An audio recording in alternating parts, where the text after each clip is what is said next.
Muy buenos días, representantes de medios de comunicación, a nuestros panelistas e integrantes de la comunidad CETIS que nos acompañan esta mañana.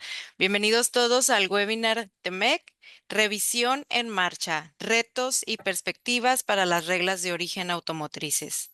Para iniciar, me gustaría informar que estamos realizando la grabación de audio y video de esta sesión.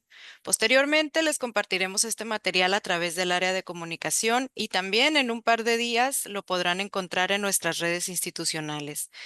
Para ello, les pedimos mantener sus micrófonos apagados y estamos a un momento de comenzar.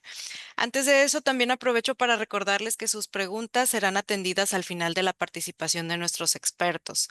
Sin embargo, pueden realizarlas en cualquier momento a través del chat de esta sesión de Zoom para que nuestro equipo, que estará muy pendiente, pueda recopilarlas. Y bien, como es sabido, el tratado entre México, Estados Unidos y Canadá, o TEMEC, iniciará su proceso de revisión quinquenal. Este es un ejercicio que definirá el rumbo de la integración económica de la región de Norteamérica. Uno de los temas más relevantes en esta revisión es el sector automotriz, particularmente el cumplimiento de las reglas de origen que desde 2020 elevaron el contenido regional mínimo de los vehículos. Diversos especialistas y organismos han advertido que esta discusión será uno de los puntos más complejos de la agenda, ya que impacta directamente a fabricantes, proveedores y exportadores en su competitividad global. México, en particular, ha señalado que buscará una negociación estratégica que no solo defienda al sector, sino que impulse la electromovilidad y la transición hacia cadenas de suministro más resilientes. En este contexto, el objetivo de este webinar es abrir un espacio de reflexión y diálogo con especialistas que nos ayuden a entender los retos inmediatos y las perspectivas a futuro para la industria automotriz frente a la revisión del TEMEC. Para ello, damos la bienvenida a nuestros panelistas invitados. Están con nosotros la doctora Berta Martínez, coordinadora de la licenciatura en Logística Internacional en CETIS Universidad. Ella es profesora investigadora de tiempo completo en CETIS Universidad, doctora por la UABC y especialista en administración de cadenas de suministro globales. Con más de 15 años de experiencia directiva en logística y comercio exterior, coordina la licenciatura en Logística Internacional de CETIS desde el año 2019. Ha sido docente en México y Estados Unidos, consultora en comercio internacional y ponente internacional con publicaciones en temas de negocios, economía circular y cadena de suministro. Bienvenida. Muchas Eh, gracias, María Fernanda. Buenos días. Buenos días. Está también con nosotros el doctor Ismael Plasencia. Él es docente e investigador de la Escuela de Administración y Negocios en CETIS Universidad. Licenciado en Economía por la UABC, maestro en Desarrollo Regional por el Colegio de la Frontera Norte, doctor en Economía también por la UABC y con postdoctorado por el COLEF. Ha tenido estancias de investigación en la Universidad de Limerick en Irlanda y King's College en Londres, Inglaterra. Pertenece al Sistema Nacional de Investigadores Nivel 1 del Consejo Nacional de Humanidades, Ciencia y Tecnologías. Bienvenido, doctor. Muchas gracias, María Fernanda, un placer. Gracias. Y está también integrando este panel el doctor Alfredo Valadez García, docente e investigador de la Escuela de Administración y Negocios en CETIS Universidad. Él es doctor en Ciencias Económicas por la UABC, maestro en Economía Aplicada por el Colegio de la Frontera Norte y licenciado en Economía también por la UABC. Es profesor de tiempo completo en la Escuela de Administración y Negocios de CETIS Universidad Campus Tijuana, investigador asociado del Centro de Investigación Económica del Noroeste e integrante del SNI nivel candidato. Sus líneas de investigación se enfocan en economía de la educación, emprendimiento y dinámica de la economía transfronteriza. Ha participado en congresos, proyectos nacionales e internacionales y es autor de publicaciones en revistas indexadas y capítulos de libro. Gracias por acompañarnos, doctor. Muchas gracias, María Fernanda. Buenos días. Gracias. Y bueno, para iniciar, me gustaría comenzar con el doctor Ismael Plasencia para preguntarle su perspectiva sobre cuál es el panorama macroeconómico y político del TEMEC en el marco de su revisión este 2025 y sobre todo qué implicaciones tiene este contexto para el proceso de negociación. Que nada, es importante la perspectiva, un contexto a lo que es el sector automotriz dentro de la economía en general. Y bueno, lo primero es hacer un análisis comparativo del comportamiento económico de Estados Unidos, México y Canadá del año 2019 a 2024, los últimos 5 años. Hay que recordar que el TEMEC entró en vigor en el año 2020. Estados Unidos ha crecido a una tasa promedio anual de 2,53% de su PIB, mientras que México ha crecido al 0,97%, es decir, menos de 1%, y Canadá al 1,47%. Entonces, en términos macroeconómicos, México es el país que menos crecimiento ha tenido durante estos últimos 5 años. Y dentro de lo que es las exportaciones de México hacia Estados Unidos, estas se incrementaron desde el año 2012 en 80%, pero si nos vamos a la entrada en vigor del TECMEC, más o menos han crecido alrededor de un 40%. Ahora, de ese 80% que se incrementó las exportaciones totales de México, eh, el sector automotriz se incrementó en 119%. Sin embargo, en la entrada en vigor del TEMEC, se desaceleró este crecimiento. Del 40% que crecieron las exportaciones en los últimos 5 años, de 2019 a 2024, el sector automotriz únicamente representó el 30% de crecimiento. Entonces, con esta restricción pasamos del TLC al TEMEC, me parece ser que hubo una restricción para que el comportamiento acelerado que llevaba el crecimiento del sector automotriz se desacelera en términos generales. Entonces, eso es lo que podríamos decir. El sector automotriz sigue siendo muy importante, ya que actualmente representa el 3,6% del PIB nacional en México y el 18% del PIB manufacturero. Y también el gran pendiente es el tema salarial. Un trabajador del sector automotriz en Estados Unidos, dependiendo de los análisis sectores, si se incluye el tema de proveeduría o no, ronda alrededor de los $32 por hora, mientras que en Canadá es de $23,50 y en México es de $5. Entonces, ahí es donde, digamos, está la ventaja comparativa de México en términos salariales, pero que ahorita nos enfrentamos a un gran reto que, como mencionabas, es el tema de la electromovilidad, ¿no? Y aquí dejaría mis comentarios en donde Estados Unidos y Canadá buscan endurecer el cumplimiento del TEMEC, mientras que México busca flexibilizar las reglas de electromovilidad. Gracias, doctor Plasencia. Con la misma pregunta, ¿cuál es el panorama macroeconómico y político del TEMEC en el marco de su revisión 2025 y qué implicaciones tiene este contexto para el proceso de negociación? Ahora cedo la palabra al doctor Alfredo Valadez. Muchas gracias. Quisiera apoyarme visualmente con unos elementos para por ahí responder a esta pregunta y que un poco el público de alguna manera tenga como más el elemento. La balanza comercial, digo, no es otra cosa más que una resta de lo que exportamos menos lo que importamos. Matemáticamente sí puede dar cero, no es imposible, pero es poco probable porque son cifras, en este caso como pueden ver, eje vertical, en millones de dólares. Como son cifras tan robustas, es poco probable que dé cero. Entonces, eso nos deja a que una resta pues tiene dos posibles escenarios, positivo, que es superávit, o negativo, que es déficit. Lo que está viendo en pantalla es la balanza comercial de Estados Unidos con todo el mundo, ¿no? O sea, con todos sus comerciales, China, India, Pakistán, México, etc. Iniciamos principios de 90, terminamos en lo más reciente que hay, que es el primer trimestre de este año.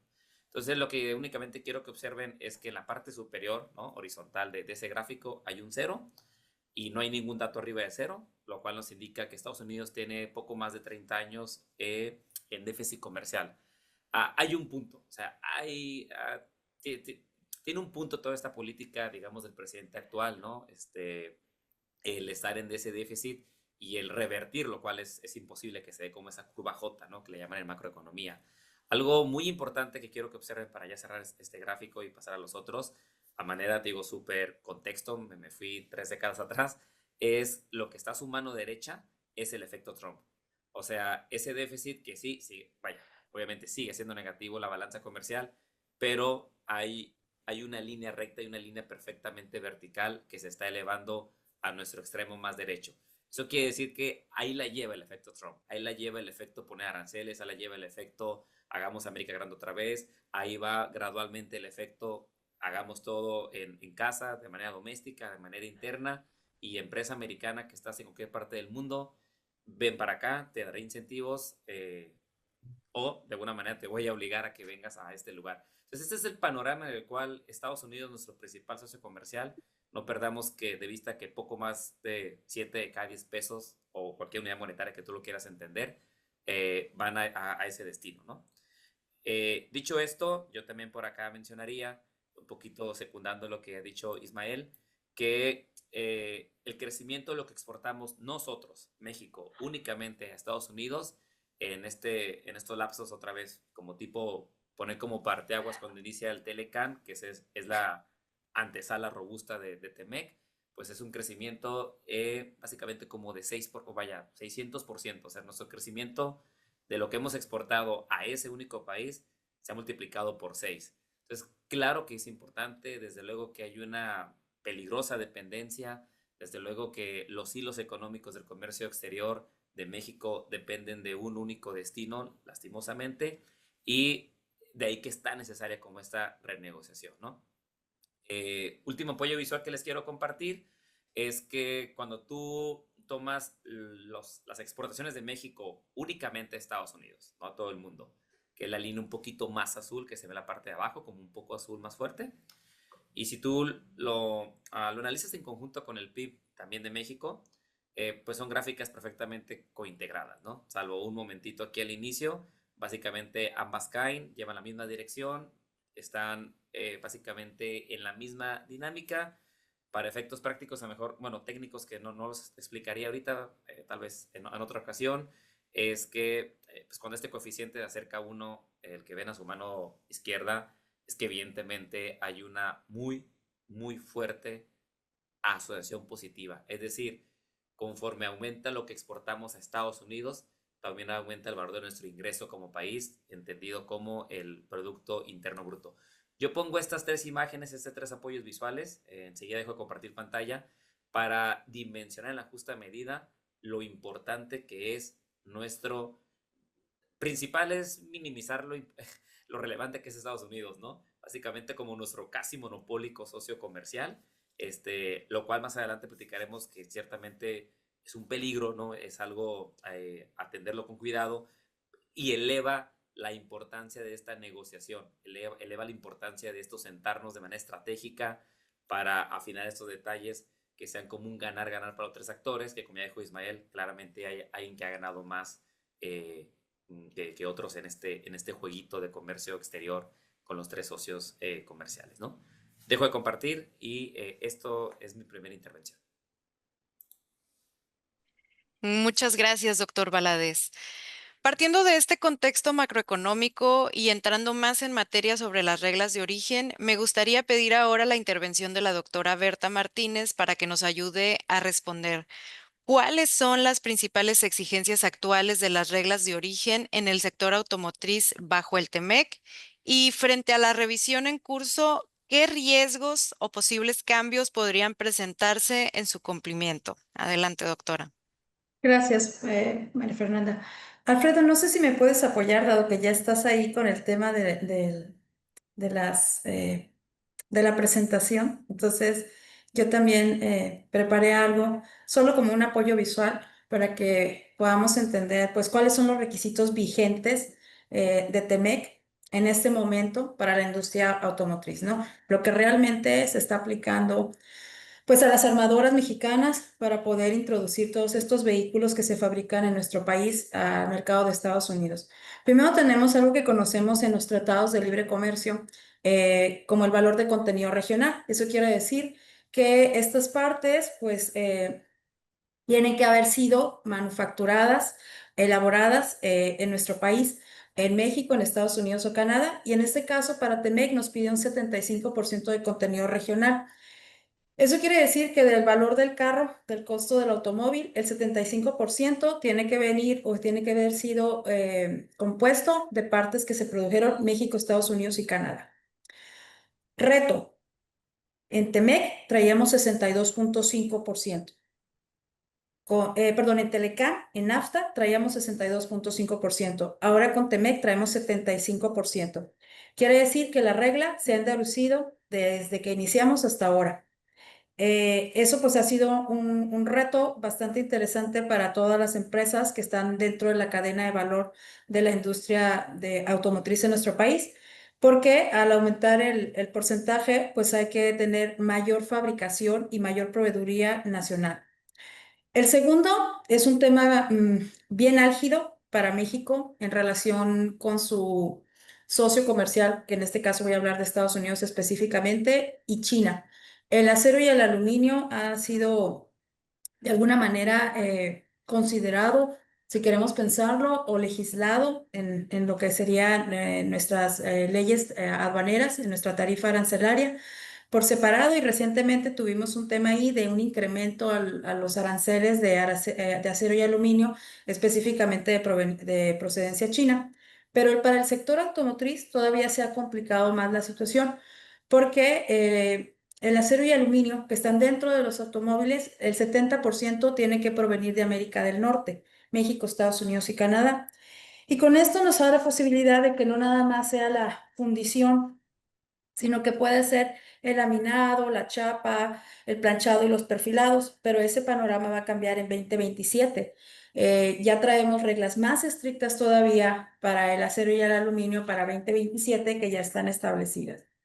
Luego el doctor Ismael mencionó la parte de lo que le llamamos pues el salario, ¿no? O el costo laboral.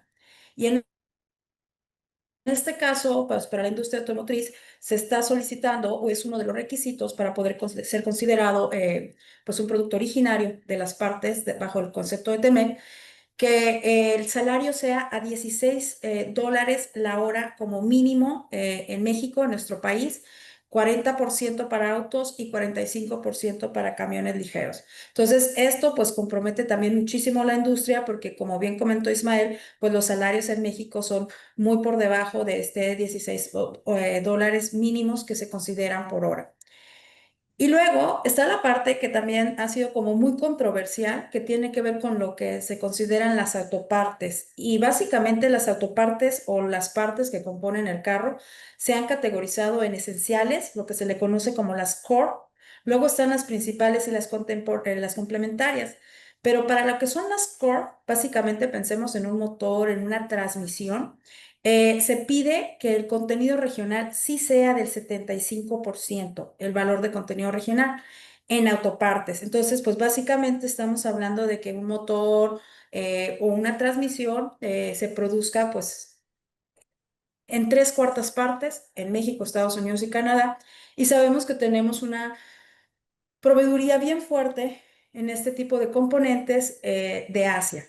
Y luego, por otra parte, también actualmente, pues las empresas tienen que trabajar con el certificado de origen, que aclaro, ya traíamos el certificado de origen desde NAFTA, desde Telecán. Todos los tratados de libre comercio tienen sus certificados de origen, pero actualmente se les está pidiendo 9 datos mínimos obligatorios a todos los integrantes de la cadena de suministro de lo que sería, pues, o de la cadena de valor de lo que sería el sector automotriz. Y aquí hay que recordar que hay muchos de estos que son pequeñas empresas o medianas empresas, tal vez mexicanas, que no tienen la capacidad de poder, pues, generar estos documentos. ¿Qué se pide? El certificador, el exportador, quién es el productor, quién va a ser el importador, obviamente la clasificación arancelaria y una descripción, y luego bajo qué criterios se le va a dar el origen a esa pieza. Además, qué periodo cubre y la firma y declaración de decir verdad con la fecha. Entonces, si lo pensamos y pensamos en la cantidad de actores que están dentro de las cadenas de valor o suministros del sector industrial, pues el certificado de origen sí puede llegar a ser un dolor de cabeza para las armadoras que al final del día tienen que contar con toda esta documentación. Entonces, estos, María Fernanda, serían como la base en la que estamos trabajando actualmente en el sector industria para cumplir los requisitos vigentes. De acuerdo, muchas gracias y muy interesante su perspectiva, doctora. Antes de avanzar con los siguientes puntos, me gustaría preguntar si alguno de nuestros panelistas desea añadir algo al respecto.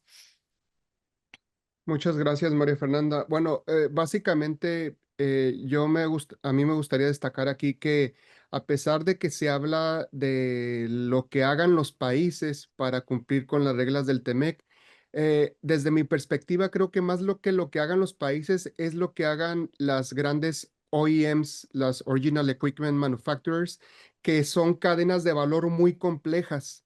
Y hay que entender una cosa aquí. El problema con los aranceles a los automóviles es dónde se hace un automóvil y qué tanto contenido tiene. Por ejemplo, tengo tres casos para ilustrar. Una Chevrolet Blazer que Estados Unidos importa desde México, tiene un 35% de contenido mexicano, un 31% de contenido de Estados Unidos y Canadá y 34% del resto del mundo.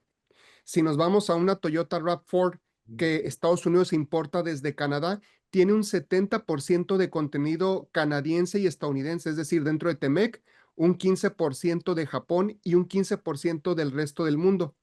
Y una camioneta Nissan Rogue que es ensamblada en una fábrica en Estados Unidos tiene 45% de contenido japonés, 30% del resto del mundo y 25% de Estados Unidos y Canadá. Entonces hay que entender la complejidad de las cadenas de valor cuando, cuando se habla como si fueran vehículos que en su totalidad se están ensamblando en un país con casi todo el contenido de ese país, ¿no? Y es muy difícil a la hora de cumplir con los requerimientos y cruzar aduanas, porque se habla un vehículo que se puede ensamblar en Canadá, por ejemplo, cruzan los módulos varias veces de Estados Unidos a Canadá, de Canadá a Estados Unidos, ida y vuelta. Entonces, pensar en el tema de cómo se aplican los aranceles, pues va a resultar en algo muy engorroso administrativamente hablando, ¿no? Y ese es el gran reto que se tiene desde el punto de vista del contenido regional, tanto laboral como de ya lo que significan las autopartes. Y María Fernanda, si me permites comentar lo que comenta, bueno, el doctor Ismael, no sé, Alfredo, si le podemos avanzar una. Fíjate cómo ha cambiado esto. ¿Qué estamos viendo aquí? Las armadoras actualmente, la cadena de suministro del sector automotriz está decantando o se está inclinando a pagar algo que le conocemos como el principio de la nación más favorecida, en donde sale de tema Temec y dice, yo no me voy a meter a estar comprobando todo el origen, a estar cumpliendo con todas estas reglas y me voy por el 2.5%, que es el que actualmente tiene Estados Unidos para importar carros, ¿no? Entonces, la gráfica lo que está diciendo que a partir del 2019 que se hizo la modificación, pues estamos viendo cómo cada vez más y más están pagándose o se está decantando por pagar este arancel de la nación más favorecida, dejando atrás el tema de Temec, porque el tema de Temec para su cumplimiento, pues para las empresas es... aquí en mis notitas apunté, tiene una relación costo-beneficio, porque obviamente es documentar, es auditar, es reestructurar la cadena de suministro, como lo que comentaba el doctor Plasencia, ¿no? O sea, ¿cuánto viene de Japón? ¿Cuánto está en Canadá? ¿Cuánto es de México? Si no cumplo con el contenido regional, ¿a qué proveedor voy a mover para poder alcanzar este contenido? Entonces, les genera costos ahí. Luego tiene una complejidad técnica bien interesante. Actualmente las empresas, todo el sector automotriz, está trabajando mucho en lo que conocemos como el compliance o las auditorías o cumplimientos aduanales para lograr todos estos, porque realmente, pues bajo Temec te pueden llegar a auditar y tú tienes que tener toda la documentación de toda tu cadena de valor para poder comprobar por realmente el origen, ¿no? Entonces, esto genera pues mucho estrés también a las empresas y pues obviamente están prefiriendo otra vez el decir, ¿sabes qué? De alguna manera renuncio al privilegio de Temec, a ese arancel preferencial y me voy por el de nación más favorecida, que es un principio que en comercio internacional tenemos desde hace muchos años, está establecido bajo la Organización Mundial de Comercio, ¿no? Luego está la otra parte, que es como también bien interesante, que lo mencionó un poquito Alfredo y creo que también el doctor Plasencia, tiene que ver con la parte de la electromovilidad.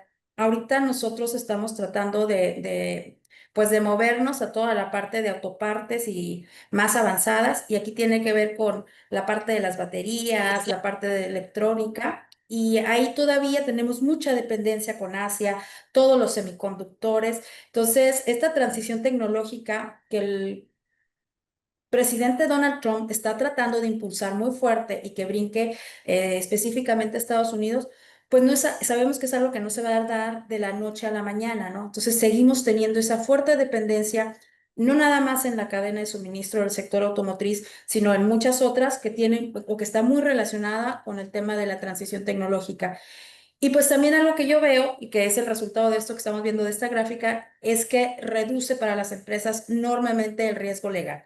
Al decir, ya no quiero aplicar esta tarifa arancelaria TEMEC, me voy por nación más favorecida, pues las sanciones que tiene que cumplir, el ser auditada o el ser este privilegio que da TEMEC a las autoridades estadounidenses y canadienses de auditar a las empresas mexicanas, pues ya no lo tienen. Entonces, creo que de alguna manera ya eso les permite como un poquito bajar el estrés a cadenas de valor que por sí mismas, digo, por cuestiones geopolíticas, de clima y otras situaciones, ya están estresadas, ¿no? Entonces yo creo que aquí es como mi punto a resaltar, es que finalmente, aunque estamos hablando de un 2,5% de arancel, sí hay empresas del sector automotriz que actualmente están decidiendo pues dejar de solicitar la preferencia arancelaria bajo TEMEC e irse por la nación más favorecida.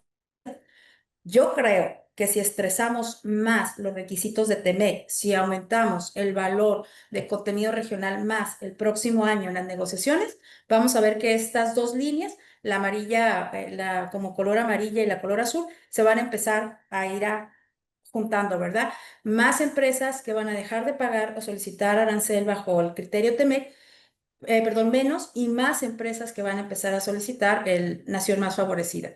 Entonces, yo creo que ahí está la importancia de nosotros conocer muy bien todos los detalles de TEMEC, y cuando digo nosotros, me refiero a México y a los negociadores, para poder contar con todas estas herramientas y desde esta posición, pues poder negociar con ellos, ¿no? Creo que tenemos como otras opciones que revisar antes de decir, pues que todo va a estar en el tema TEMEC, ¿no?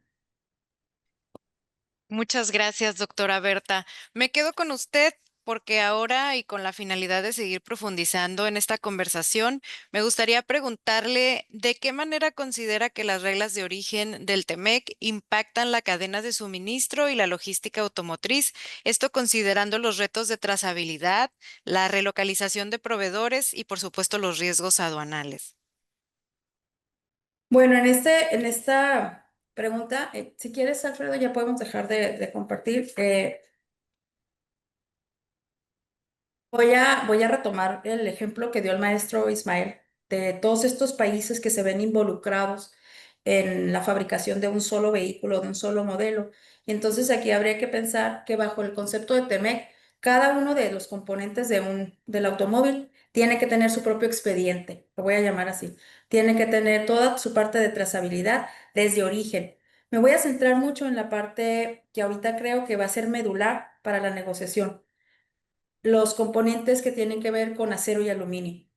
Tuvimos una mesa de negociación que se dio ya el veredicto relacionado con el tema de la acumulación interna. ¿Esto qué quiere decir? Que en vez de pensar que es el 70% del valor del acero y el aluminio, si se alcanza, o sea, si se dice este componente, vamos a decir un chasis, tiene 70% de valor de contenido regional, se considere como si fuera el 100, no se le considere como si fuera 70. Eso se llama acumulación interna o en inglés le conocen como el roll-up.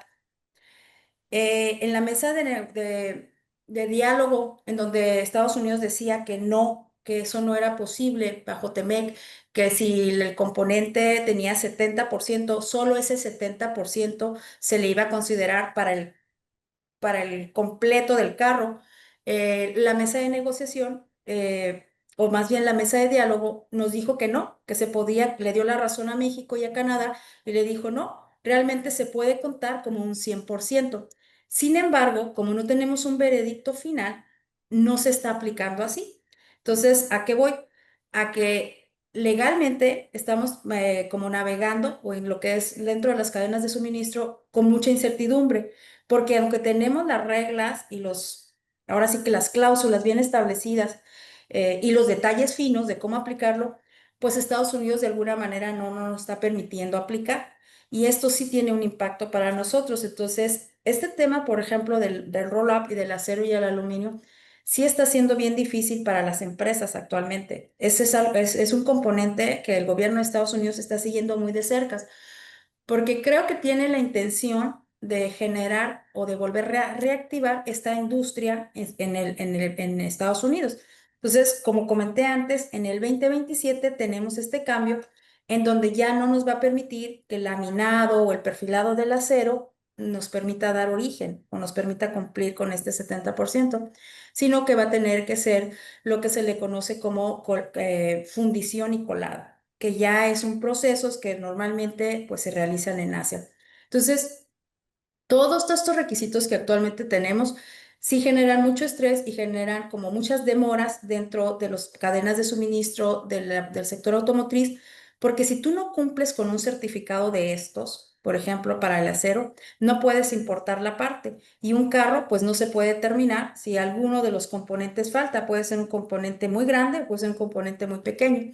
Entonces, ¿esto qué genera? Pues que las cadenas sigan que intenten seguir trabajando en un panorama en el cual todo está como muy armonizado para que las empresas no pierdan tiempo, por decirlo de alguna manera, y eleven sus costos, pero la realidad que estamos viviendo es que las armadoras están sufriendo por tener que cumplir todos estos requisitos que no les permiten al final del día terminar de armar el carro para poderlo exportar. Entonces, sí tenemos un problema muy fuerte, son implicaciones de competitividad.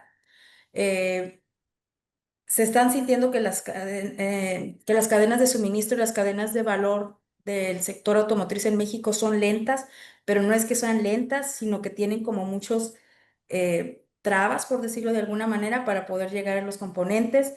Y luego la otra, pues es que las empresas están caminando en como especie de, no voy a decir que limbo, pero sí una parte como de incertidumbre o oscura, con mucha neblina, en donde no alcanzan a ver como que sigue muy hacia enfrente. Entonces no saben si realmente invertir, porque todo eso tiene que tener una inversión para tener todos sus sistemas armonizados, todas las partes de todos los proveedores de la cadena de valor o de suministro integrados en software, ¿verdad? En equipos que les permita ver inventarios, de dónde vienen, a dónde van, dónde están, como decía el doctor Plasencia, cuántas veces ha cruzado la frontera, qué arancel ya pagó esa parte, cuál le tocaría pagar o si ya está exento. Pues eso tiene un costo y las empresas en este momento no se sienten tan seguras de invertir en ello o no, porque no sabemos lo que sigue. Entonces, creo que ese está siendo como uno de los temas más fuertes.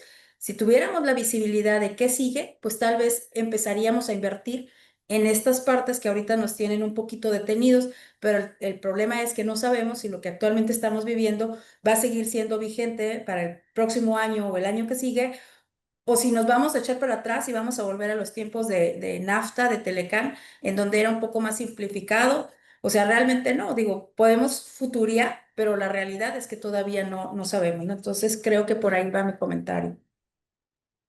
Excelente, muchas gracias, doctora Berta, por sus apuntes.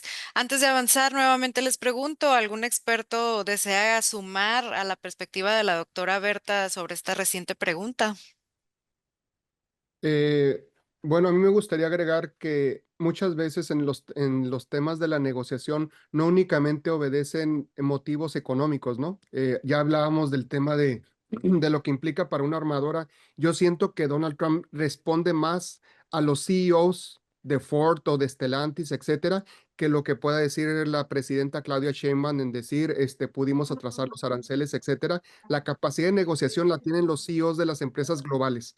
Y la gran pregunta es, ¿qué tanto está consciente el presidente Trump de que necesita México dentro de la cadena de valor para que las armadoras automotrices norteamericanas puedan competir con las asiáticas? Esa es la gran pregunta, ¿no?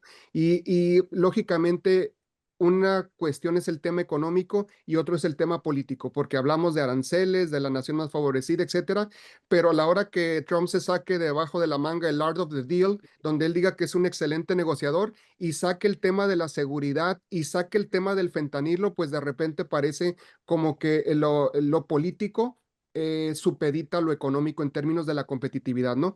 Eh, riesgos para México en el tema de la electromovilidad, por ejemplo, aprender lecciones del pasado, ¿no? Por ejemplo, en Tijuana y en Mexicali había una gran cantidad de empleos en la industria maquiladora del sector del televisor. Fuimos nosotros acumulando experiencia en la electrónica eléctrica del televisor, en donde los televisores anteriores que eran tubo de rayo catódico, pues nosotros fuimos aumentando el contenido local, el valor agregado. Vino un cambio tecnológico cuando pasamos de las televisiones a las actuales pantallas planas, donde todo el panel se importaba de Asia y mucha de la proveeduría y del valor agregado mexicano se perdió.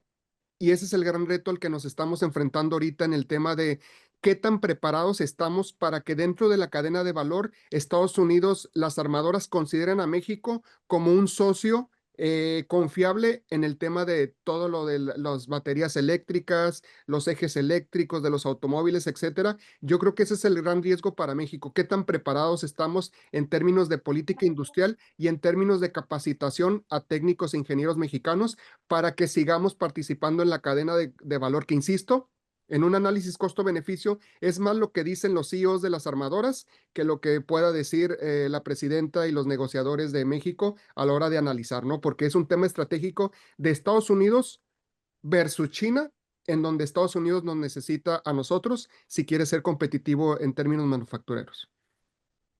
Gracias, doctor. Ahora, para cerrar esta parte, me gustaría conocer la opinión de cada uno de ustedes sobre lo siguiente. La pregunta es, ¿qué acciones deben emprender hoy las empresas automotrices en México para prepararse ante posibles cambios en las reglas de origen del TEMEC y llegar fortalecidas a la revisión integral de 2026? Iniciamos, por favor, con el doctor Alfredo Valadez. Eh, pues fíjate que el pensar en actuar hoy es bastante optimista, ¿no? Yo diría que tuvieron que haber empezado a hacer hace algunos meses.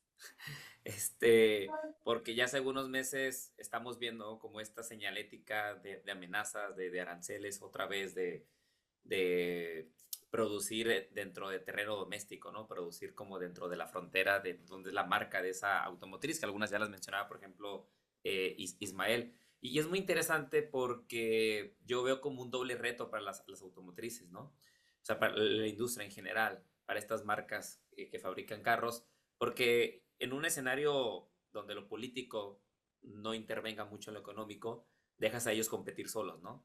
Y en esa competencia interna entre las empresas, pues son juegos de suma cero, ¿no? Es decir, lo que gana Honda lo pierde Ford o etcétera, ¿no? Por ejemplo, ¿no? O para que aumente sus ventas Nissan lo tiene que hacer a costa de que disminuya alguien, por ejemplo.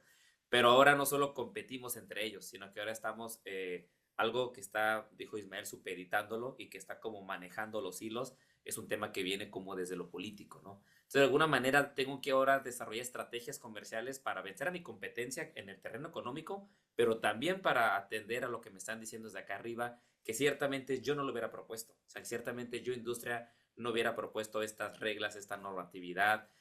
O sea, yo siempre busco, típica empresa, principio económico básico, maximizar mi utilidad, maximizar mi ganancia.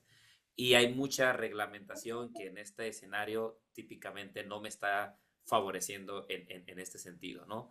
Agrega el componente que mencionaba Berta, una palabra que no nos gusta en economía, que no nos gusta en temas de inversión, que no nos gusta en temas de crecimiento económico, la incertidumbre. O sea, estamos también en un escenario exógeno donde al día de mañana se puede levantar alguien de un poquito mal humor y decir que hay aranceles para todos los comerciales de 20% y quítalo de ahí, ¿no? O sea, como que entonces ya han estado algunos, sobre todo asiáticos, empezándose a mover.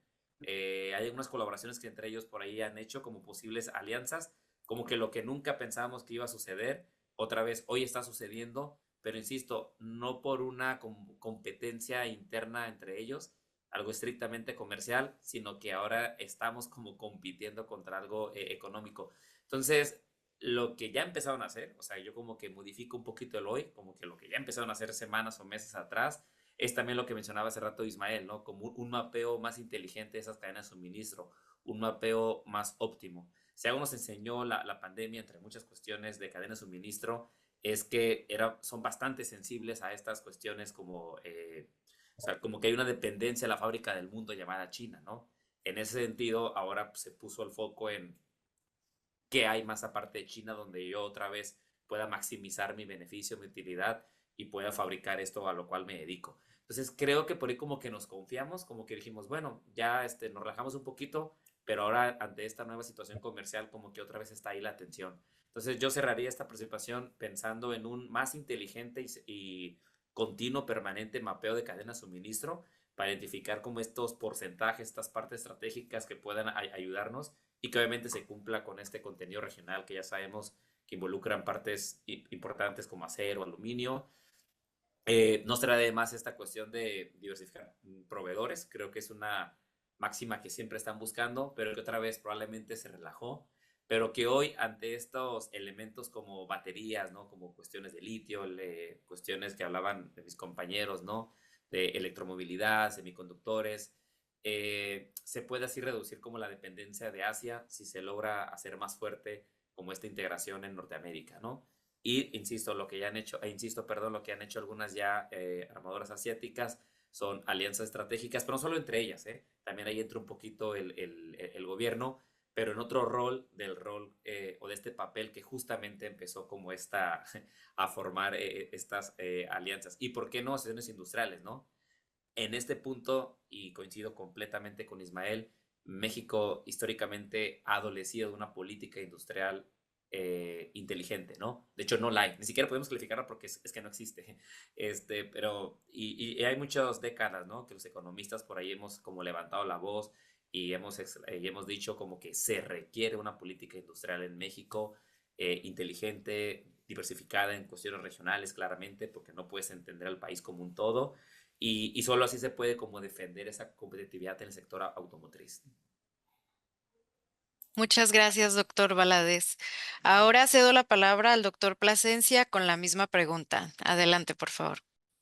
Bueno, yo creo que aquí el gran reto es cómo hacen un equipo de negociación los CEOs de las compañías, de las armadoras con el gobierno de México, ¿no? Y hacer ver a los negociadores de Estados Unidos el tema de que no únicamente hay encadenamientos hacia atrás, sino que existen encadenamientos hacia enfrente. Entonces, con los encadenamientos hacia atrás está el tema de la proveeduría, pero en los encadenamientos hacia adelante está el tema del empleo. Por ejemplo, aproximadamente hay 1 millón de empleos en las fábricas ensambladoras estadounidenses, pero cuando nos vamos a la proveeduría Tier 1, Tier 2, Tier 3, hay alrededor de otro 1 millón de personas en la proveeduría.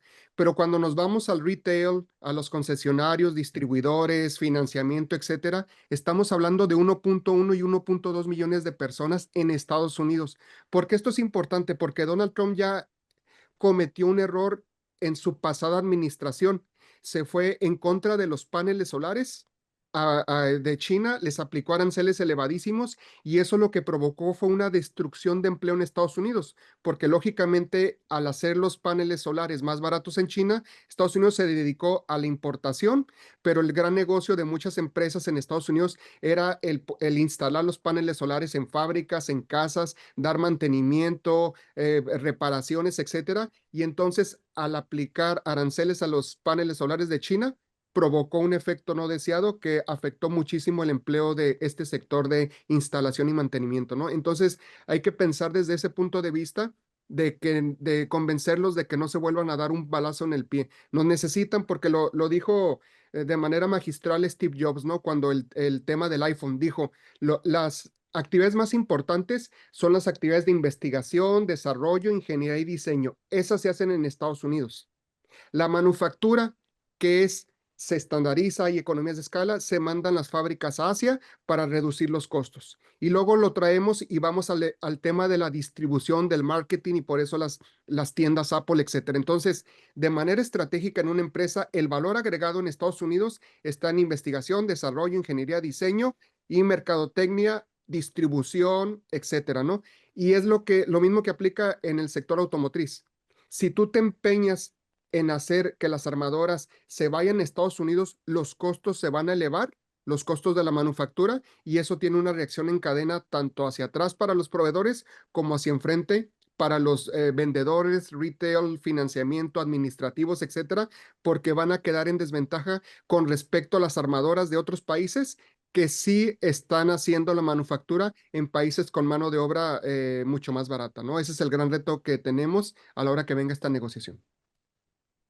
Gracias, doctor Plasencia. Mantengo la pregunta, pero cedo la palabra ahora a la doctora Berta Martínez. Bueno, yo voy a dividir la pregunta en dos. Una cosa es gobierno y otra cosa son empresas. Finalmente, las empresas pues tienen que seguir operando y sabemos que, como dijo el Alfredo, pues al final del día su propósito o mucho de su objetivo es el tema de las ganancias, ¿no? El seguir teniendo mercados y mantenerse competitivas. Entonces yo creo que en México tenemos que seguir trabajando en fortalecer la trazabilidad. Ese es un tema de sí o sí, independientemente de si los requisitos se van arriba o se van abajo. Vamos a ver el tema de trazabilidad en otros temas, no 100% relacionados con el tema TME, con el tema de comercio exterior. Ahorita hablamos mucho de trazabilidad para temas de cumplimiento en objetivos de sostenibilidad y sustentabilidad. Y la trazabilidad, pues sí o sí, es lo que nos permite ver dónde se producen todos los componentes, de dónde vienen, qué tipo de trabajo se utilizó, etcétera, etcétera. Entonces, sí o sí, fortalecer la trazabilidad. Eso es lo que una empresa automotriz hoy por hoy debería estar preparada a ver ya toda la parte de la trazabilidad. Y si pensamos en Tesla, no nada más en Tier 1 y Tier 2, que básicamente es el proveedor de mi proveedor, eso es lo que quiere decir Tier 1 y Tier 2, sino Tesla está trabajando hasta Tier 7, el proveedor de mi proveedor, de mi proveedor, de mi proveedor, de mi proveedor, de mi proveedor. Entonces, a lo mejor no todas las armadoras o no todas las cadenas de suministro del sector automotriz van a irse hasta Tier 7, pero sí trabajar por lo menos 2 o 3 tiers para poder identificar la procedencia de todos sus componentes. En el caso del acero, específicamente van a tener que trabajar con algo que se llama certificados de colado, porque a 2027 eso ya está ahí, independientemente de lo que negociemos o no negociemos, son los HEAT Certificates. Tiene que ver otra vez con el origen, ya no nada más se va a poder conceder o ya no va a contar o no va a dar origen la parte de perfilados, cortes en las cuestiones de aranceles, sino que va a tener que ser en el colado y la fundición, que es algo que actualmente en América del Norte no tenemos o no contamos con capacidad suficiente para poder cubrir la demanda de los automotrices. Entonces creo que por ahí ese es un sector que a lo mejor al presidente Donald Trump y su administración les interesa, ¿no? Lo que tiene que ver con la fundición y colado. Ahí voy a hacer una pequeña pausa para poder hablar de que lo que yo creo, en mi opinión, que el presidente Donald Trump, y no nada más él, sino que creo que en general los Estados Unidos está buscando, es regresar y dejar de ser de un país de consumo a un país productor porque como la gráfica que nos enseñó Alfredo, pues ellos tienen un déficit comercial, importan mucho más de lo que exportan. Y antes o después de la Segunda Guerra Mundial, ellos eran los grandes exportadores, eran los grandes exportadores. Entonces, quieren volver a ser como los grandes exportadores, los grandes productores del mundo. Lo interesante es que creo que ellos no se deben o no se van a enfocar en la manufactura tradicional. La manufactura tradicional es lo que tenemos actualmente, lo que hacemos en México.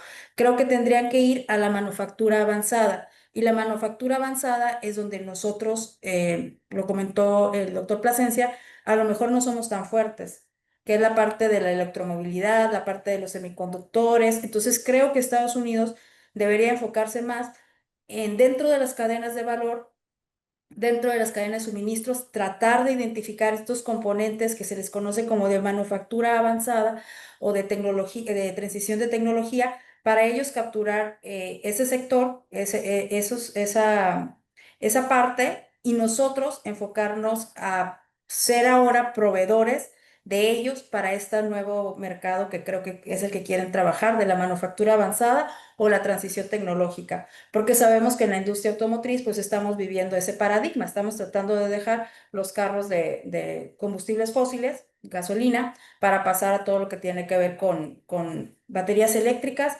y pues todo lo que conocemos en el tema de electromovilidad, incluidos otras energías por ahí.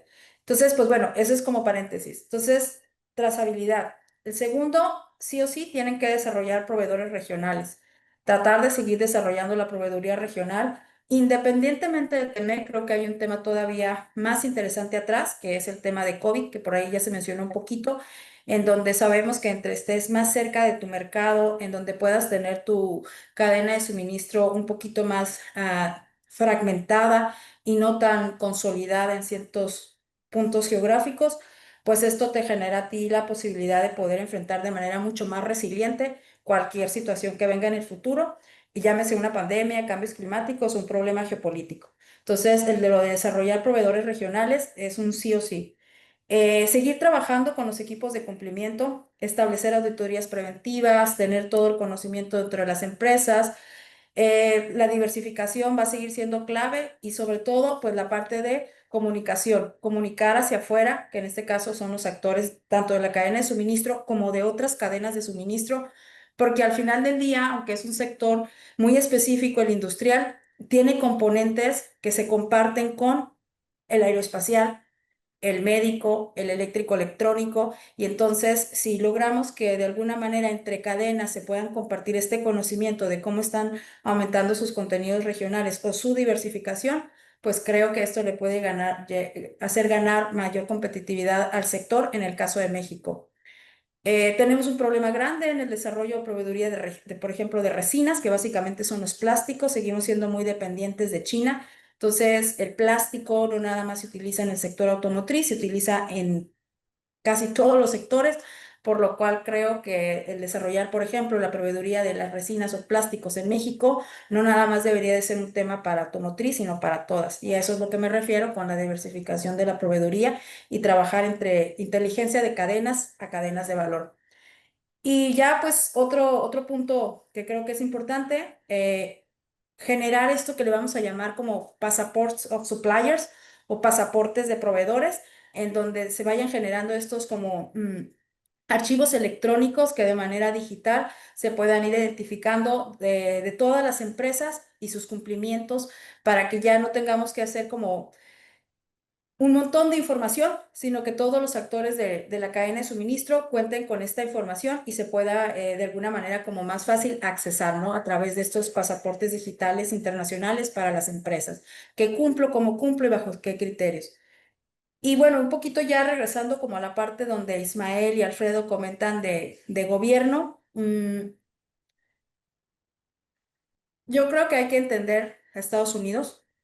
Y no creo que siempre, o sea, a lo mejor la forma en cómo se ha comunicado el mensaje no ha sido el mejor, pero sí hay una razón de ser de fondo y tiene todo que ver con lo que empezaron hablando Ismael y Alfredo.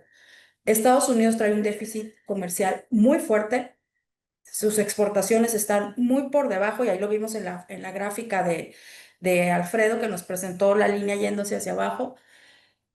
Y no podemos decir que todo pasó por Temec, pero es una parte y en algún punto pues tenemos que empezar, y ahí lo mostró Alfredo, el efecto Donald Trump hacia arriba. Entonces, sí creo que el presidente Donald Trump quiera imponer restricciones o aumentar los requisitos TEMEC. Sí creo, porque tiene una razón que ser. Pero la razón de ser no va para México, la razón de ser va para los otros países, para lo que traemos de fuera. Entonces, yo creo que aquí lo que debemos de hacer es nosotros, el sector automotriz mexicano, buscar más y más y más el trabajar con Estados Unidos y Canadá para que lo que actualmente estamos trayendo de otros países se pueda hacer en cualquiera de los tres países. Finalmente, pues eso que no estamos haciendo ahorita, no es como que si lo hace Estados Unidos, no lo está quitando a nosotros. Realmente solo estamos buscando otra vez como esta parte de fortalecer Norteamérica. Entonces, en ese sentido, pues yo creo que sí hay que como que entender que Estados Unidos no es como estoy en contra de México, porque creo que no es así. Más bien creo que es un sentir de cómo recupero esta posición que yo tenía como productor y nosotros tenemos que seguir trabajando como aliados, porque al final del día hay una característica muy peculiar que nunca vamos a poder perder, que es nuestra geografía. Finalmente, pues el vecino de Estados Unidos somos nosotros, junto con Canadá, y la región tiene que buscar cómo volverse más competitiva con las otras regiones. No Estados Unidos, México y Canadá, sino volver como al principio de Telecán, que era fortalecer la región. Entonces, yo creo que ese punto va a ser bien importante para que lo entiendan tanto las empresas como gobierno. No es hablar México, Estados Unidos y Canadá, sino es hablar región Norteamérica. Otra vez volvernos a integrar los tres y descubrir qué es lo que tenemos que regresar, que anda en Asia, que anda en Europa y cómo lo hacemos desde Estados Unidos, Canadá o México, según veamos que es más competitivo, pero no tanto la parte de quitar la armadora de México para pasarla a Estados Unidos. Creo que eso, lo comentó muy bien Ismael, no es lo que yo esperaría que fuera la reacción del gobierno de Estados Unidos. Creo que es más bien esto que tiene que ver con terceros países lo que estaría buscando. Gracias, Marta. Gracias, gracias doctora y gracias a nuestros tres panelistas por su valiosa participación de esta mañana. A partir de este momento abrimos el espacio para preguntas a los medios de comunicación. Recuerden que pueden enviar sus cuestionamientos a través de este chat de Zoom para que nuestro equipo nos lo pueda hacer llegar y compartir con los panelistas. Vamos a dar un momento para empezar a recibirlas, por favor. Bien, tenemos ya una pregunta. Esta es una pregunta abierta para quien pueda responderla y dice lo siguiente. ¿Por qué ahora cambian la posición frente al comercio exterior? Por años los economistas nos dijeron que el déficit comercial de Estados Unidos era conveniente. ¿Por qué ya no? Como es para los economistas, yo como soy de negocios internacionales, yo soy pro comercio, pro TEMEC, pro tratados. ¿Quieres, Ismael o...? Alfredo, y luego yo, si te parece. Ah, dale, ok, muchas gracias. Bueno, a ver, cuidemos un poquito a lo mejor como las ideas. Como muchas variables económicas, la moneda tiene dos caras, ¿vale? Depende quién analiza. Si eres su vendedor, desde luego que te interesa que el déficit sea muy profundo, porque quiere decir que te está comprando más. Ahora, en automático la palabra déficit nos habla como de algo negativo, pérdidas, pero de hecho, como dijo Berta, pues para que un país esté en déficit comercial necesita tener capacidad de compra, porque las importaciones es algo que tú pagas por ellas. Pagas por café colombiano, por chocolate suizo, por carros japoneses, dale. Entonces, ¿cuál es el punto? ¿O por qué no es un escenario ideal? Porque aun cuando tú tengas una capacidad de compra excesiva como la tienen ellos, tú siempre quisieras vender más de lo que compras. Es decir, preferirían el superávit. Estados Unidos seguramente se siente cómodo porque no perdamos de vista que en comercio hay leyes de ventajas comparativas, ventajas competitivas, de costos de oportunidad y un montón de variables que inciden en por qué el americano promedio tal vez prefiere un Honda respecto a un Ford, por ejemplo. Pero si ese mercado lo ampliamos a toda la economía, lo que te da en conjunto es un déficit, que lo que básicamente nos dice es que compran del exterior más de lo que ellos le venden al exterior.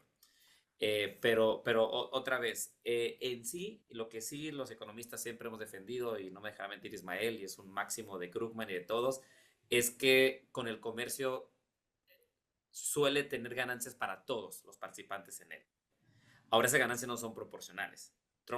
Krugman nos dijo, si entran al comercio 100 países, todos van a ganar exactamente una misma proporción de... O sea, si hay ganancias para todos, porque seguramente van a exportar en aquello que son especialistas y el otro va a comprar en aquello que seguramente le es mejor comprarlo que producirlo internamente. Entonces, por ahí el tema del déficit es como depende en qué perspectiva lo veamos. Si lo vemos de parte del que le vende, por supuesto que nos interesa que esté en déficit porque es que nos está comprando mucho. Pero si es de parte de Estados Unidos, por ahí podemos verlo con dos aristas. Uno, déficit es igual a que tengo una gran capacidad de compra, pero que no estoy vendiendo lo mismo de lo que estoy adquiriendo del extranjero. Y esa es la dinámica que puso Berta, que nos recordó al fin de la Segunda Guerra Mundial y que probablemente sea la idea como de este gobierno y que es difícil revertir un déficit tan intenso como lo tienen ellos, pero pues bueno, ya veremos, ¿no? ¿Qué sucede con esta administración? Ahora sí, Ismael, si quieres. Muchas gracias, Alfredo. Bueno, básicamente siempre cuando hablamos de economía estamos hablando de un sistema complejo en donde una parte de este sistema es el comercio internacional. Y aquí la pregunta siempre que se debe hacer, como decía Alfredo, es de ganadores y perdedores, ¿no? Cuando una empresa, General Motors o Ford, decide cerrar una planta en Estados Unidos y abrirla en México, es porque va a hacer un beneficio económico. Entonces, ¿quién va a ganar? Los que tengan acciones de Ford y de General Motors en Estados Unidos. Es decir, pierden los trabajadores lo que llaman blue collars en Estados Unidos porque se pierden esos empleos manufactureros y ahora se generan esos empleos en México. Pero eso permite que sigan compitiendo, que posiblemente aumenten las ganancias o mantengan su participación de mercado y por lo tanto el mercado accionario en Estados Unidos va a subir, que es parte de lo que enriquece a la población estadounidense, porque ya vimos, por una parte hay un déficit comercial de Estados Unidos, pero por otra, el crecimiento económico de Estados Unidos en los últimos 5 años ha sido de 2.5%, incluido el año de COVID, contra 1.5% de Canadá y menos de 1% de México. Entonces, hay que entender que una parte es el comercio y otra parte es la economía como un todo, ¿no? Hay una terciarización de la economía donde la mayor parte de los norteamericanos están, como ya decía, en el sector servicios. Entonces, no te puedes aferrar a querer hacer, porque hay una carta muy interesante que envió el CEO de Foxconn en el periodo pasado de Trump, donde Trump decía, tienen que venirse a hacer los celulares acá. Y él decía, estoy donde me conviene estar por los costos laborales y si me tuviera que ir a Estados Unidos, no voy a contratar norteamericanos, voy a automatizar, voy a robotizar. Entonces, otro tema que se tiene que entender, aquella base que apoya a Donald Trump, que son los de blue collars que perdieron su empleo manufacturero, ese empleo no va a volver porque se quedaron acostumbrados a ganar $30 la hora contra $8 que se paga en un país asiático, $5 que se paga en México, etcétera. Entonces, esa es la clase trabajadora que se quedó resentida con el comercio y que lógicamente Trump responde a esta que es una base muy importante, pero que hay que 2 de cada 3 empleos que se han perdido en Estados Unidos son más por la automatización que por el cierre de plantas en Estados Unidos que se van a otros países. Pero siempre hay un reacomodo, una reconfiguración, porque muchos de esos empleos que se pierden se van al sector servicios. ¿Cuál es el problema? Que en el sector servicios van a ganar menos de lo que ganaban en el sector manufacturero. ¿Por qué? Porque perdieron competitividad. La productividad del trabajador norteamericano fue menor en crecimiento en los últimos 20 años si lo comparas con el coreano, con el japonés, con el chino, etcétera, ¿no? Entonces hay que entender ese contexto y como bien decía, no es únicamente decir, ¿conviene o no conviene? Pues la pregunta es, ¿conviene a quién? ¿Quién sale ganando y quién sale perdiendo, ¿no? Y eso es lo que es un poquito más complejo. Muchas gracias. Gracias. Tenemos ahora una pregunta de Rogelio Roy del periódico México Automotriz y dice lo siguiente. ¿Habrá una negociación directa del TEMEC solo entre México y Estados Unidos? Y si el efecto Trump con su postura nos permitirá como sector salir avantes y continuar con este acuerdo comercial en el futuro. ¿Cuál es su lectura? Es una pregunta abierta para quien desee responderla. Bueno, si me permiten, digo, va a ser como rápido. Yo no creo que sea conveniente tener una negociación directa entre México y Estados Unidos. Creo que siempre hay que seguir sumando a Canadá, aunque Canadá a lo mejor su participación dentro del sector automotriz pues no se ve tan grande el efecto como en el caso de México por tener pues la economía canadiense y estadounidense creo que son como más similares. Creo que aquí lo que le llamaría la tercera rueda somos nosotros, los que hacemos un poco de ruidos en cuestión de salarios y en cuestión de costos. Somos nosotros. Entonces yo creo que debería seguir incluyendo a Canadá, pero sí creo que obviamente la negociación más fuerte se va a dar entre México y Estados Unidos en el sentido muy estricto pues que nosotros sabemos que actualmente pues somos uno de los principales, lugar 6 7 en lo que es exportación de carros. Eh, Creo que hay que tener cuidado otra vez en qué es lo que vamos a negociar. porque en un contexto muy estricto, nosotros debemos de mantenernos adentro de Temec, independientemente de que podamos diversificar mercados, independientemente de que podamos encontrar otros compradores y otros socios comerciales. O sea, México tiene una ventaja súper importante y lo mencioné, es su geografía. Nosotros, mientras Estados Unidos siga siendo una de las principales economías y mercados en el mundo, eso sigue siendo para nosotros una ventaja que no podemos olvidar. Y además no podemos cortar una relación con el vecino del norte porque pues básicamente es donde al momento tenemos como que nuestra economía como muy, como la palabra que usó Ismael, creo como muy monopolizada, creo que fue la palabra que utilizó, como muy centrada ahí. Entonces, yo no creo que deba de haber una negociación nada más México-Estados Unidos. Creo que sí debe de intervenir Canadá, pero obviamente otra vez va a ser mucho más fuerte las negociaciones entre México y Estados Unidos por el tema de la producción tan alta que tenemos ahorita de automóviles. Coincido con Ismael, no es el tema de regresar las armadoras, porque Estados Unidos ya no tiene ni siquiera el capital humano, ¿no? O sea, el conocimiento, hace muchos años que dejaron de hacer carros como lo hacemos en México. Coincido con esta idea, ya se ha hablado, muchos CEOs han salido y han dicho, ok, regresamos, pero regresamos con esto de manufactura avanzada, que básicamente es ya plantas totalmente automatizadas, lo cual no va a hacer que se generen más empleos en Estados Unidos. Entonces, de nuevo, pues hay que revisar todas estas aristas, pero tiene que ver desde la parte industria privada, gobierno y los tres, ¿no? O sea, México, Estados Unidos y Canadá. Entonces, yo no esperaría y creo que además a los mercados internacionales no les gustaría ver una negociación México y Estados Unidos porque ¿cuál sería la lectura en ese hecho, ¿no? ¿Se queda fuera México? ¿Van a firmar acuerdos bilaterales o qué es lo que va a pasar? Muchas gracias, doctora. Ahora tenemos una pregunta de Sara Cantera del Universal. Dice lo siguiente: el arancel de nación más favorecida ya quedó rebasado con los aranceles de Trump, ¿cierto? Ahora pagan hasta 25% si no cumplen con el TEMEC. Ante esto, ¿consideran que todas las armadoras, sobre todo las alemanas, ahora sí van a sumar a las reglas del TEMEC? Hmm. Eh, bueno, lo solo voy a contestar porque yo traje ese tema a la mesa. Eh, sí, básicamente la gráfica, si se fijaron, mostraba hasta el 2023 y recordemos que el tema de los aranceles de Donald Trump se da este año. Si mal recuerdo, el 4 de abril, el día que él mencionó el Día de la Independencia, y ahí empezó con todos sus cambios, ¿no? Pero básicamente todos los movimientos que ha hecho Donald Trump en cuestión arancelaria están a este año. Entonces, pues la pregunta va básicamente como el tema de que pues antes o hasta 2023, todavía 2024, estábamos en nación más favorecida y a partir de este año ya vemos este cambio con Donald Trump y que sí que esto creemos que va a ser como que las armadoras alemanas se sumen. No sé si las armadoras alemanas se van a sumar en el sentido estricto que hay armadoras alemanas que ya están dentro de Estados Unidos. Las armadoras como, no sé si estamos hablando de BMW, Mercedes, por decir algunas marcas, pero hay algunas de ellas que ya están dentro de Estados Unidos.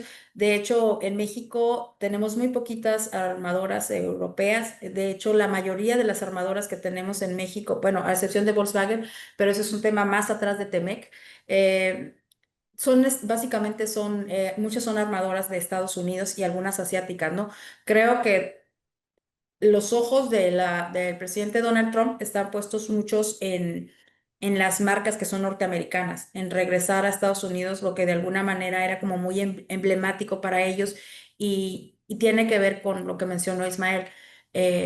La base del presidente Donald Trump, sus constituyentes, su base política está como muy marcada en los redneck, ¿no? Que es la parte del centro y norte de Estados Unidos y son quienes muchas veces estuvieron en estas fábricas en el área de Chicago, de Detroit.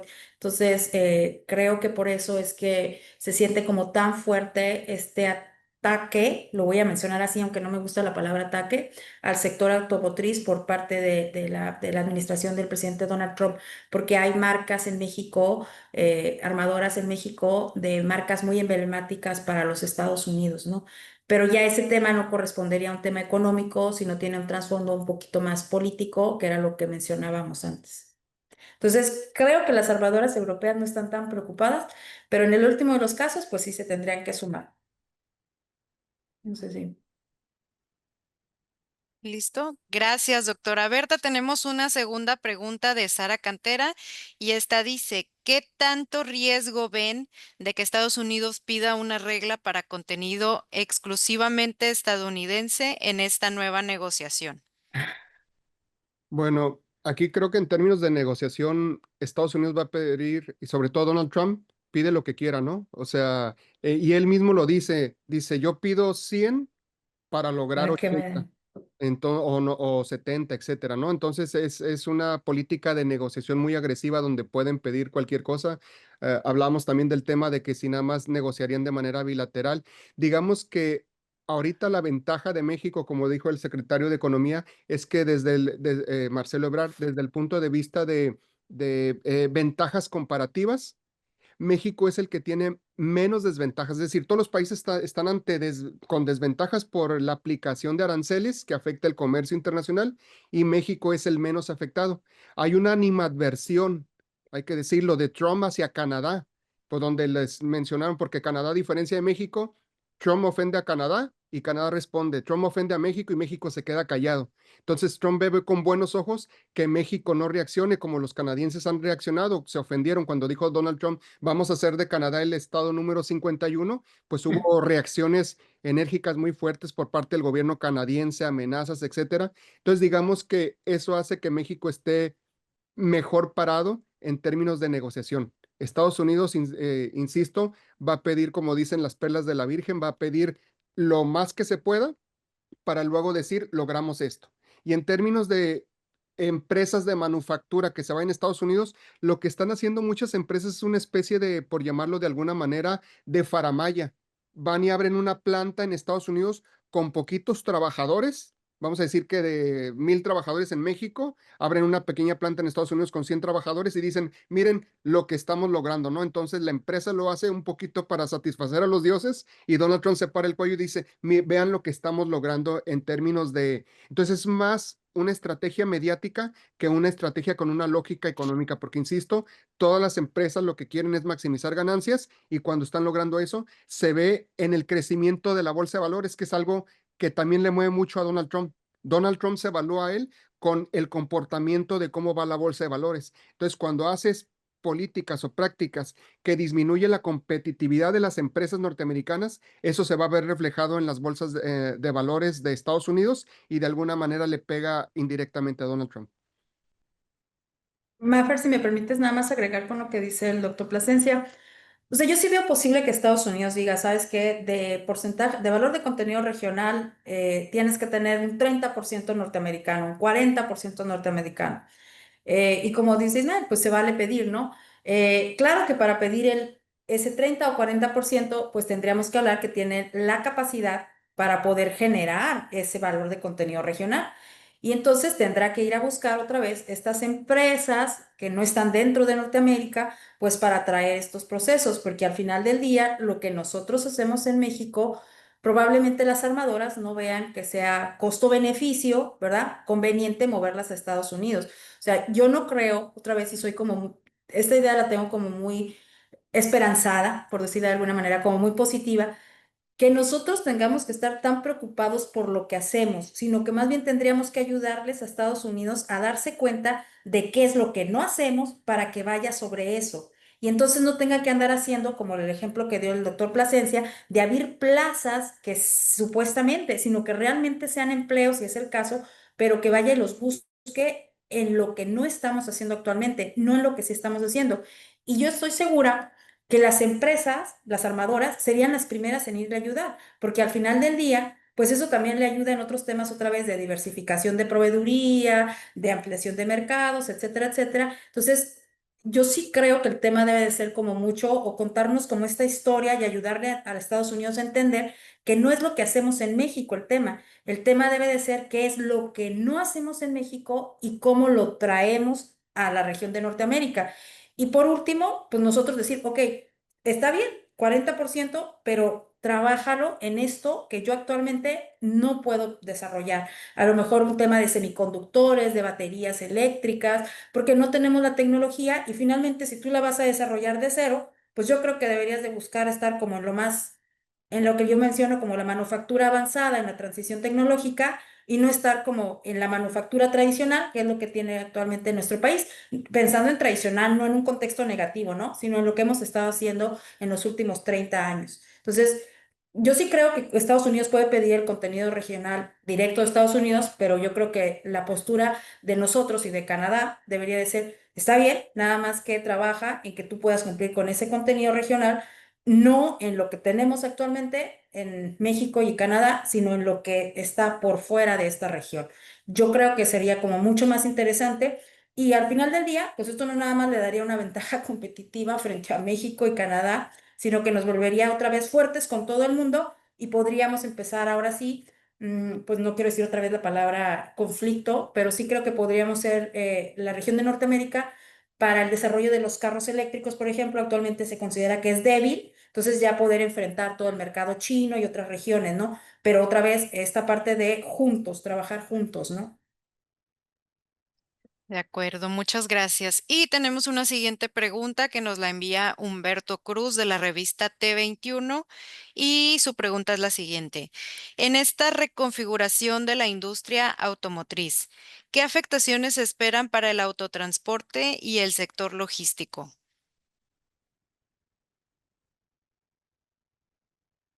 Me esperé para ver si la querían cachar. Ya lo estamos viendo, ¿no? Digo, o sea, hemos visto cómo la parte del autotransporte, pensando pues en todo lo que se manda de México a Estados Unidos, no nada más tiene, o sea, no nada más tiene que ver con la parte de la cadena de valor, sino que específicamente el presidente Donald Trump, pues también ha metido ahí como que, no quiero usar la palabra que es su cuchara, pero también trae el tema del autotransporte en su radar.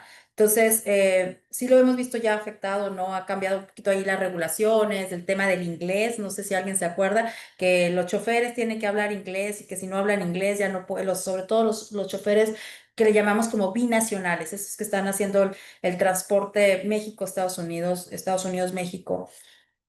Sí creo que si se reconfiguran las cadenas de valor y Estados Unidos, por ejemplo, empieza a producir más de los componentes que van dentro de un automóvil, eso va a ser positivo para el autotransporte y la logística, porque significa mover más mercancías dentro de nuestra región. Ya no nada más es esta parte de traerlo de China en un barco a cualquier puerto de México o de Estados Unidos, sino a lo mejor generar más movimiento de transporte dentro de nuestra región. A lo mejor algún medio de transporte se va a ver más beneficiado que otro. Se me ocurre un ferrocarril que ya lo tenemos y que pudiera tener más movimientos. Si Estados Unidos atrapa, por decirlo, o capta más manufactura de lo que traemos de otros países. Y logísticamente, pues obviamente habrá más oportunidades para que las empresas crezcan. Pero aquí otra vez el tema tiene que ver cómo jugamos, como no sabemos cómo vamos a jugar todavía 100%, si la reconfiguración se da dentro de Norteamérica misma, en el sentido estricto de no es sacar las armadoras de México, sino traer lo que estamos, mover la cadena de Asia o de Europa a Estados Unidos o Canadá, yo lo veo súper positivo para todo el sector logístico, todo el sector de autotransportes. De acuerdo. Muchas gracias de nuevo por sus respuestas, por su participación y antes de finalizar, ahora me gustaría abrir un espacio para ustedes, nuestros expertos, para que puedan dar un mensaje muy breve de conclusión o de cierre. Esto en el orden en el que ustedes decidan. Adelante, por favor. Bueno, la realidad de las cosas es que es muy complejo negociar cuando hay disparidades desde las que al inicio mencionaba Ismael, ¿no? Eh, Históricamente ha habido como un hegemón económico, político en esos últimos años y pues es nuestro vecino, ¿no? Hay una frase de Porfirio Díaz por allí muy emblemática, ¿no? Que creo que describe muy bien la relación que tenemos con nuestro vecino país. Pero pues geográficamente, como dice Berta, estaremos unidos. O sea, geográficamente no hay modo que nos separemos. La de las cosas es que desde que Telecan y GATT y todas esas cuestiones empezaron como una promesa de subir este escaloncito de país en vía de desarrollo a país desarrollado, pero que claramente estas disparidades que hay, ¿no? En subsidios del gobierno, ya en industrias muy como formales y potentes que tienen ellos respecto a las nuestras, pues sí, como que hay una brecha importante de estas ganancias que ha habido en este tratado. Ahora, una parte positiva de toda esta negociación que va a ser obviamente prolongada, que va a ser un estira y afloje, que seguramente no habrá consensos, a lo mejor llegaremos no a un equilibrio de Nash, seguramente, como dicen los economistas, ¿no? Pero ni a un óptimo de Pareto, ni mucho menos donde se beneficie a alguien sin que el otro se perjudique, pero se llegará como al escenario donde alguien quede muy satisfecho y alguien quede tal vez medianamente satisfecho. O sea, seguramente será esa la conclusión, porque dejar contentas a las tres partes, porque somos tres, ¿eh? No hemos hablado mucho de Canadá, tal vez Berta lo ha mencionado más, pero sí que existe, ¿eh? Y por ahí también él tiene incentivos para pedir lo que es mejor para su país, ¿no? Y no ser un estado 51 del vecino país, desde luego, ¿no? En ese sentido, yo pensaría que esta negociación, que no, tampoco va a ser muy enlodada, ni mucho menos, es una típica negociación como las que ha habido antes, como las que tuvo Guajardo en su momento, como las que tuvo en su momento el gabinete de Salinas y demás. Son negociaciones muy, muy intensas, muy prolongadas, pero sí valdría la pena plantearnos varios asuntos y que sea lo mejor para esta economía. Hoy hemos enfocado únicamente en un sector que es muy importante, desde luego el automotriz. Creo que casi el 11% de lo que exportamos el año pasado corresponde únicamente a coches, pero los demás capítulos también son importantes y en la lupa se van a analizar. Entonces, estas negociaciones que vienen, esperemos que den certidumbre, porque los mercados necesitan certidumbre. El mercado laboral, el mercado financiero, todos los mercados necesitan como esta certidumbre y no como estas revisiones anuales, ¿no? Sino un largo plazo que facilite la inversión, ¿no? En ese sentido, desde luego que no solo se negocia lo económico, sino que también este componente político va a ser bien importante, ¿no? Va a ser bien importante que Ebrard se rodee de un equipo que sea estratégico, que sepa cómo encontrar esos acuerdos que favorezcan o que de alguna manera México no salga, digamos, tan perjudicado, tan dañado de estas negociaciones. Hay distintos incentivos, ojalá se encuentre un punto en el que estos converjan y de alguna manera pues se llegue como este escenario que sea favorable para nosotros y para Norteamérica en conjunto. Bueno, si me permites, para solo ser la del medio, está bien. Espero, Ismael. A mí me gustaría pensar lo siguiente. El debate sobre las reglas de origen, en este caso que hemos estado hablando sobre el sector automotriz del TEMEC, no es un tema técnico de certificados o de porcentajes, creo que va más allá. Es la definición del futuro industrial de Norteamérica. Estados Unidos quiere volver a ser este líder a nivel mundial en lo que es dejar de ser de una economía de compradores a pasar de ser de una economía de productores. Entonces, sí necesita Estados Unidos redefinir otra vez a través de TEMEC, pues cuál va a ser el futuro de la industria y conste que estoy diciendo en Norteamérica. No estoy pensando México, Estados Unidos y Canadá, sino en Norteamérica. Yo, a diferencia de Alfredo, soy muy positiva y espero que después de la renegociación sean tres países que se vuelvan a encontrar como amigos, como socios y como vecinos. Es una región que debe de fortalecerse sí o sí, no para competir entre nosotros, sino para competir con las otras regiones del mundo que sabemos que vienen bastante fuertes. Convertir estas reglas puede ser un motor de competitividad, no para otra vez para separarnos, sino para juntarnos y trabajar en ser competitivos hacia afuera de nuestra región y no hacia dentro de nuestra región. Y yo me voy con tres ideas de TEMEC. El TEMEC, otra vez, no solo define porcentajes de contenido regional, sino quién va a liderar. Y en este caso, en este foro, pues quién lideraría la industria automotriz del futuro en Norteamérica, ¿no? ¿Va a ser México, va a ser Estados Unidos o va a ser Canadá? Porque sí tenemos que despegar como líderes en lo que es el sector automotriz en el futuro. El número dos, la revisión en 2026 va a ser una prueba de fuego porque se puede convertir en una regla de origen en un motor de competitividad o puede ser un freno total para la transición hacia vehículos eléctricos. Si no sabemos jugar las cartas los tres juntos, los mercados asiáticos nos van a comer. Como hemos estado hablando, ¿no? La electromovilidad sabemos que sí o sí es la transición que sigue en el sector industrial, automotriz, perdón. Entonces, nosotros tenemos que jugar esta carta muy bien. Las reglas de origen pueden ser motor de competitividad o pueden ser un freno total para nosotros como región. Y el último, pues México tiene la oportunidad de dejar de ser solamente un exportador, como a lo mejor nos ven actualmente, para volvernos un eslabón ahora sí estratégico en la cadena de suministro trinacional, México, Estados Unidos y Canadá. Vuelvo a mi punto, si hacemos que Estados Unidos voltee a ver lo que México no está haciendo, pasamos de ser de un simple exportador a volvernos su socio estratégico para que él logre traer esa industria que está fuera de la región a su país. Y entonces nosotros, pues ahora sí que en vez de estar trayendo esto de Asia, traerlo directamente de Estados Unidos, que al final del día se volvería una situación ganar, ganar, y pues para Canadá también ganar, ganar. Yo soy muy optimista en que vamos a salir muy fortalecidos porque estoy seguro que tanto el gobierno de México como el gobierno de Estados Unidos y Canadá entienden que la situación está afuera de las fronteras de Norteamérica, no adentro de las fronteras de Norteamérica. El sector automotriz, hoy por hoy, vemos como cada vez más y más y más, la industria china en específico, pero no es la única, está desarrollando el sector de la electromovilidad muy fuerte y nosotros tenemos que llegar a ser tan competitivos como ellos y creo que si lo tratamos de hacer por separado los tres países, no lo vamos a lograr. Tiene que ser una cadena trinacional buscando un liderazgo claro, definido para poder competir hacia afuera de la región. Gracias. Bueno, pues, muchas gracias. Pues yo voy a ser el pesimista de los tres. Claramente, México, volvemos a lo que dijimos al inicio, México carece de una política industrial, no la tenemos. Hay política fiscal, monetaria, comercial e industrial. Todos los países que han crecido históricamente es porque tienen una política industrial. Estados Unidos, después Japón, después Corea del Sur, después China. México es el único país de los 10 principales productores de automóviles que no tiene una marca mexicana en el mercado.